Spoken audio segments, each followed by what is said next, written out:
de hoje nós vamos continuar o capítulo 13, Ascensão do Nazifascismo. E o nosso ponto de hoje está na página 114, na Alemanha, o nazismo. É preciso que nós tenhamos em mente um breve resumo sobre como foi o nazismo na Alemanha. Nós vamos ver que os eventos do verão de 1934 eles vão assinalar o fim da primeira fase do regime de Hitler. Ele vai conseguir consolidar o seu poder ao mesmo tempo em que ele vai manter a lealdade e o apoio da maioria das elites conservadoras que vão disciplinar, os elementos sociais que ele precisa para agregar as suas forças para manter o seu regime. As maiores instituições da sociedade alemã, nesse momento, elas vão estar alinhadas com a causa nacional e socialista. Isso vai manter a possibilidade do nazismo na Alemanha. A ocupação esquerdista ela vai ser brutalmente reprimida. E a Constituição de Weimar ela vai ser substituída por um novo regime autoritário. Ele vai ser destinado a restaurar o orgulho alemão e promover o interesse nacional. Por volta de 1935, a suástica do partido nazista ela vai se tornar a bandeira oficial alemã. A popularidade de Hitler, então, vai continuar a crescer e nós vamos ver assim que era difícil, até mesmo para os céticos, não serem contagiados pelo entusiasmo do regime, que o regime gerava na sociedade. Nós vamos perceber que os alemães eles estavam convencidos de que chegou a hora, tinha chegado a hora em que eles veriam então um renascimento nacional. O Hitler também ele vai se beneficiar com a reviravolta para que na economia, para consolidar então seu poder, porque nesse momento houve uma certa reviravolta para melhor na economia. Então nesse caso, ele vai utilizar disso para melhorar, ele vai se beneficiar para aumentar o seu poder. E a recuperação, já que, no entanto, uma das propagandas do regime seria a recuperação econômica, a consolidação da política externa ativa e a manutenção do apoio popular. Enquanto a economia alemã prosperava, o poder de Hitler, então, nesse momento, vai permanecer seguro. Em 1918, com a abdicação de Guilherme II, a Alemanha vai adotar o regime republicano e vai ser apoiado pelo Partido Social Democrata. No mesmo ano, outro grupo de social-democratas fundou o Partido Comunista, que em 1919 articulou um golpe de Estado para implantar o socialismo no país. A execução dos principais líderes revolucionários, aliada à permanência da crise econômica e social do pós-guerra, criou condições para que a maioria da população alemã temesse movimentos operários pelo país. Nesse contexto, os extremistas anticomunistas ampliaram suas bases de apoio e adotaram o nome de Partido Nacional Social dos Trabalhadores Alemães, conhecido como Partido Nazista. Fundamentado em ideias nacionalistas, antissemitas e anticomunistas, o partido defendia um Estado forte e centralizador. Em 1923, diante da recusa alemã de pagar à França as dívidas determinadas pelo Tratado de Versalhes, os franceses ocuparam a região industrial do Vale do Rio Ruhr. Com sua receita diminuída, o governo alemão passou a emitir papel-moeda, gerando alta de preços e desvalorização monetária. Com a crise, o Partido Nazista chega ao poder. Em outubro de 1923, o Partido Nazista, liderado por Adolf Hitler, organizou um golpe de Estado. O governo resistiu e prendeu os principais envolvidos.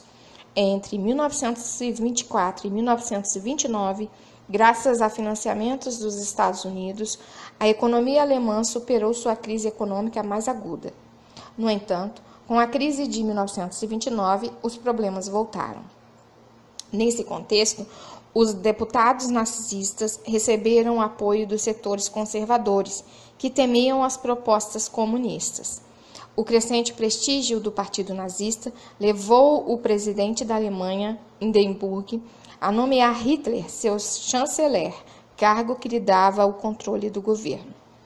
No início de 1933, um incêndio premeditado pelos nazistas destruiu o parlamento alemão. No entanto, a autoria do crime foi atribuída aos comunistas e, sob o pretexto de preservar a ordem, Hitler implantou uma ditadura.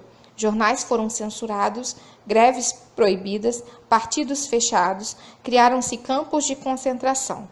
Também foram organizadas as tropas da SA, força paramilitar denominada Seções de Assalto, da SS, Polícia Política denominada Seções de Segurança, e da Gestapo, Polícia Secreta. O Terceiro Reich. Com a morte do presidente Hindenburg, em agosto de 1934, Hitler instituiu na Alemanha o Terceiro Reich, Terceiro Império Germânico, assumindo plenos poderes sob o título de Führer, que significa guia. Suas pretensões expansionistas contrariavam as decisões do Tratado de Versalhes. Ele fez investimentos em tecnologia bélica e promoveu a valorização do exército. O regime usou a propaganda oficial como forma de obter apoio popular e incentivar o culto a seu líder máximo. Os pronunciamentos do Führer à nação eram transmitidos pela rádio. Suas fotografias expostas em outdoor. Sua vida pessoal exaltada como exemplo de dedicação à pátria. A cruz suástica foi escolhida como símbolo do nazismo. Características do nazismo. O Terceiro Reich incentivou o nacionalismo utilizando a falsa concepção científica de superioridade da etnia ariana, a qual pertencem os alemães. Essa teoria provocou crescente hostilidade contra as etnias não arianas e serviu como justificativa para subjugar outros povos e territórios. Assim, Hitler estimulou o racismo, tornando-o um componente evidente do nazismo. Dentro da Alemanha, a teoria de superioridade dos arianos voltou-se contra os judeus alemães, cuja etnia foi considerada inferior. Além disso, os nazistas acusavam os judeus de ocupar vagas no mercado de trabalho, responsabilizando-os pelo desemprego que atingia os alemães puros. O regime nazista confiscou bens e propriedades dos judeus, condenou-os à prisão e a trabalhos forçados. No decorrer da Segunda Guerra, milhões de judeus foram mortos em campos de concentração. A ditadura nazista obteve apoio de variadas camadas sociais, que viam no Estado forte e centralizador a solução para os problemas socioeconômicos que assolavam o país desde a derrota na Grande Guerra. Nesse período, foram feitos investimentos na construção de obras públicas e na produção de armamentos, diminuindo o desemprego. A Aliança Nazi-Fascista. Em 1936, formou-se o eixo Berlim-Roma, aliança político-militar entre Alemanha e Itália.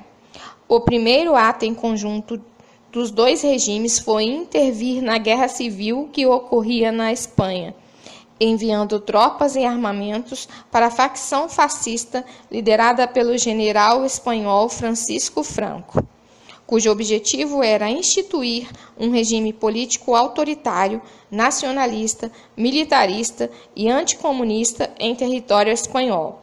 A vitória do franquismo no país, em 1939, fortaleceu o nazifascismo.